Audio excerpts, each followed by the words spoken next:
आषाढी वारी सोहळ्याच्या पार्श्वभूमीवर वारकऱ्यांच्या सुरक्षिततेसाठी सोलापूर ग्रामीण पोलिसांनी महत्त्वपूर्ण पाऊल उचलले आहे.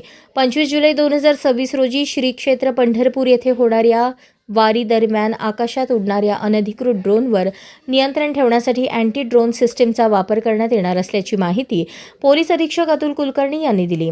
वारी सोहळ्याचे चित्रण करण्यासाठी अनेक खासगी ड्रोनचा वापर केला जातो.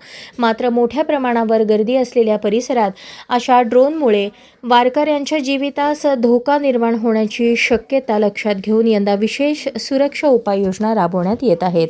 या उपक्रमामुळे वारी परिसरातील हवाई सुरक्षा ही अधिक मजबूत होणार आहे. या अनुषंगाने सोलापूर ग्रामीण पोलीस मुख्यालयातील परेड मैदानावर अँटी ड्रोन सिस्टीमचे प्रात्यक्षिक सादर करण्यात आले. यावेळी पोलीस अधीक्षक अतुल कुलकर्णी यांनी प्रणालीच्या कार्यपद्धतीची माहिती घेत संबंधित अधिकाऱ्यांना आवश्यक सूचना देत वारी काळात सुरक्षा व्यवस्थेत कोणतीही त्रुटी राहू नये यावर भर दिला.